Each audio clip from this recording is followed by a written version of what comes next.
হে দয়া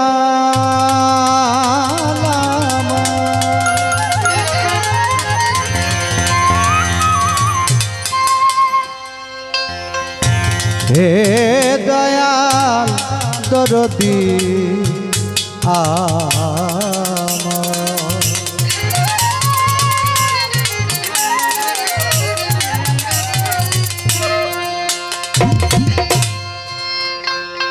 দয়া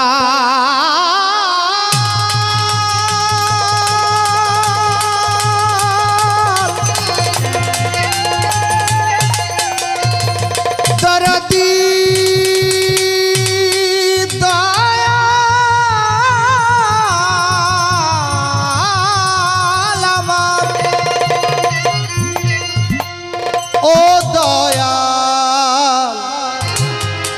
ও দয়াল ওরে দয়াল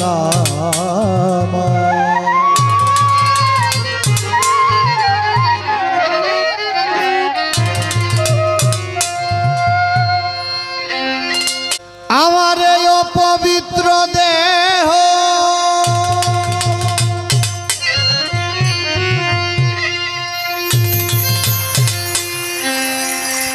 হে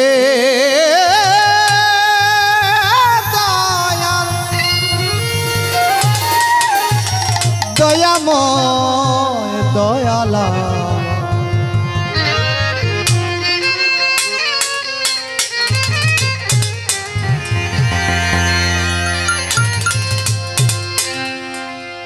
হে দীনবন্ধু মম হৃদয়ে এসে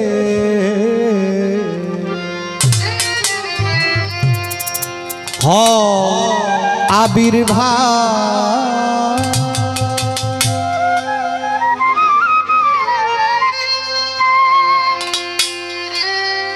আমার এই অপবিত্র দেহ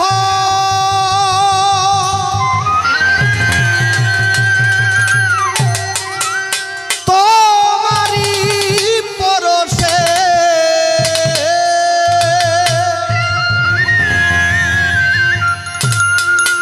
জাগিবে পুণ্যম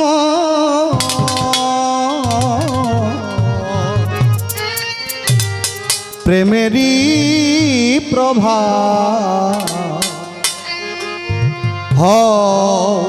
আবির্ভাব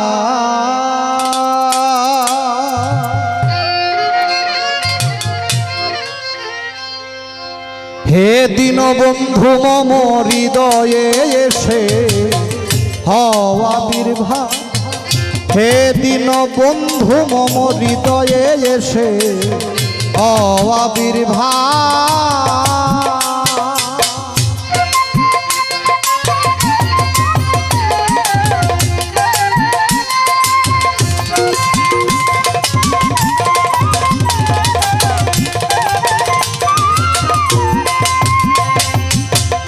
আমি নিকৃষ্ট তুমি হে শ্রেষ্ঠ সর্ব উৎকৃষ্ট জানি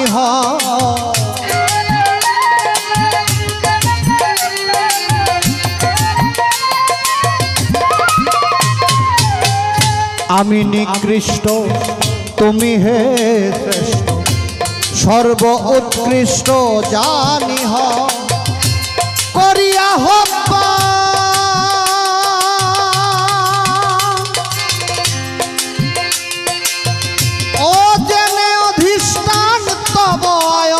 আছি বুঝেল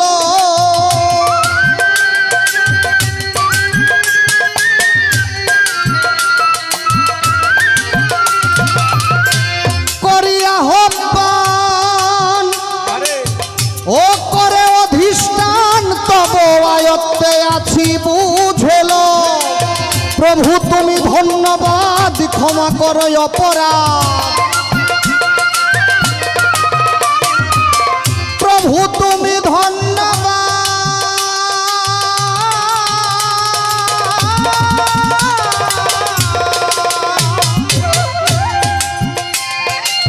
প্রভু তুমি ধন্যবাদ ক্ষমা করো অপরাধ জাগিবে নতুন হয়ে আমারই সভা হও আবির্ভাব হে দীনবন্ধু মম হৃদয়ে এসে হও আবির্ভাব।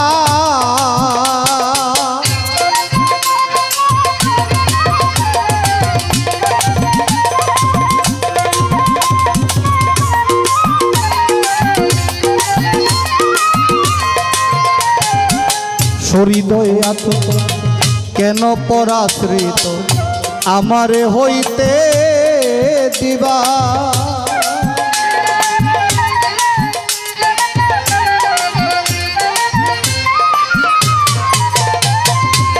হৃদয়ে আছো তো কেন পরাশ্রিত আমারে হইতে দিবা। ও কুলেতে প্রাণ যদি হয় পেরেশান খ্যাতি তোমারই থাকিবে নতবা।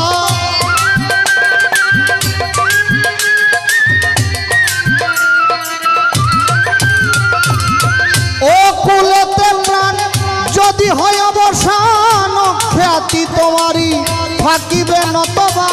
ভুলিতে কি পারি যদি আমি পান করি, ভুলিতে কি পারি যদি আমি পান করি তোমারই হাতে দেওয়া এসকেরি শরাব। হও আবির্ভাব হে দীনবন্ধু মম হৃদয়ে এসে হও আবির্ভাব।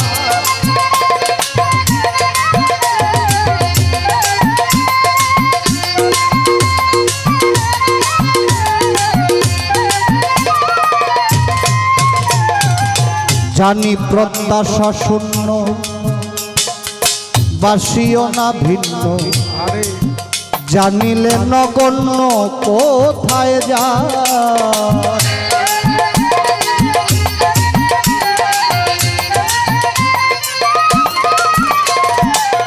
জানি প্রত্যাশা শূন্য বাসিও না ভিন্ন, জানিলে নগণ্য কোথায় যা।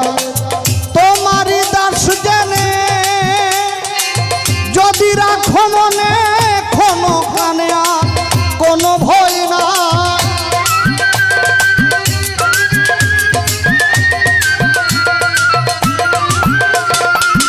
তোমারই দাস জেনে যদি রাখো মনে কোনো খানে আর কোনো ভয় নাই।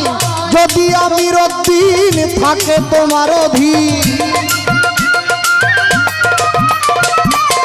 যদি আমি রদ্দিন থাকে তোমার অধীন মুছে যাবে চাওয়া পাওয়ার সকল সভা। হও আবির্ভাব হে দীনবন্ধু মম হৃদয়ে এসে হও আবির্ভাব হে দীনবন্ধু মম হৃদয়ে এসে হও আবির্ভাব।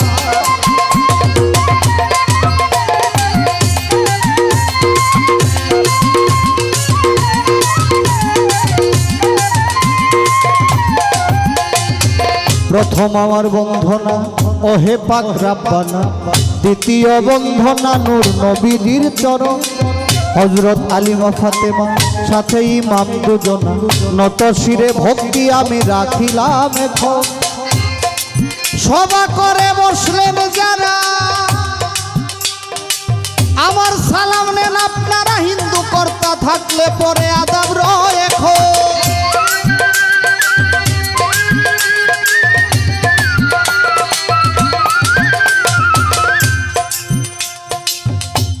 বন্ধনা গান না করলে হয় না, কারণ বাউল গানের মূল বিষয়টা হচ্ছে বন্ধনা।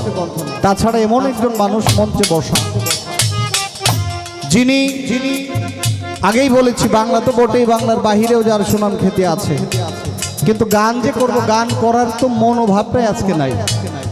তার কারণ হচ্ছে আস্তে আস্তে এখন পর্যন্ত ওই বিপদটাই আমাদেরকে ছাড়তেছে না। যে বিধায় গানের যে ভাবটা ছিল, আমার বাঁশিবাদক ভাই বলতেছিল যে ওই যে আগে যে ভাবটা নিয়ে বসছিলাম এই ভাবটা এখন কিছু করার নাই। পরিস্থিতি এমন একটা বিষয়, যখন যে পরিস্থিতি আমাদের সম্মুখে উপস্থিত হয় সেই পরিস্থিতির সাথে আমরা এমনিতে মিলে যাই। একজন মানুষ যখন মারা যায়, যখন এই শব্দটা আমাদের কানে আসে, তখনই আমাদের মনের মধ্যে একটা দুর্বলতা, একটা ভয় কাজ করে যে এই মানুষটা মারা গেছে, না জানি আমার কখন চলে যেতে হবে। যিনি মঞ্চে বসা ওনাকে আমি বড় ভাই বলে সম্বোধন করি। উনি বলছে যে যেই মরুক মানুষটা কে, সে বড় লোক ছিল, ধনী ছিল না গরিব ছিল, ওইটা দেখার বিষয় না, কিন্তু যখনই শোনা যায় যে মানুষটা মারা গেছে তখনই মনের মধ্যে অন্যরকম একটা ভাব কাজ করতে থাকে। তবুও শত কিছুর পরেও দরবার থেকে কথা আসছে যে এতগুলো মানুষ আসছে গান শোনার জন্য, তারা যদি গান না শুনে যায় তাহলে ভিতরে ভিতরে একটা কষ্ট থেকে যাবে। আসছেই গান শোনার জন্য, আসতে হয়ে যাবে। সালাম সরকার সাহেবকে চাইলেই পাওয়া যায় না। আপনারা জানেন উনি অসুস্থ ছিল, সারা বিশ্বের মানুষ ওনার জন্য দোয়া করেছে। ওনার জন্য নামাজের পরে যায় নামাজে বসে দোয়া করেছে। যারা হজ করতে গেছে অনেক মানুষ আছে, অনেক ভক্ত আছে, কাবা ঘরের আঙিনায় গিয়ে দোয়া করছে যে ওইখানে দোয়া করলে আল্লাহ পাক কবুল করে সালাম সরকার যেন সুস্থ হয়ে যায়। ওই মানুষটা এখনো পুরোপুরি সুস্থ না, তবু আপনাদের ভালোবাসায় উনি চলে আসছে। এখন ওনার গান না শুনে যদি চলে যান তাহলে সবার ভিতরে একটা কষ্ট থেকে যাবে। তাই দরবারের পক্ষ থেকে বলা হয়েছে যে উপরের মাইকগুলা বন্ধ করে দিয়ে কিছু গান হোক যেন কেউ কষ্ট না পায়।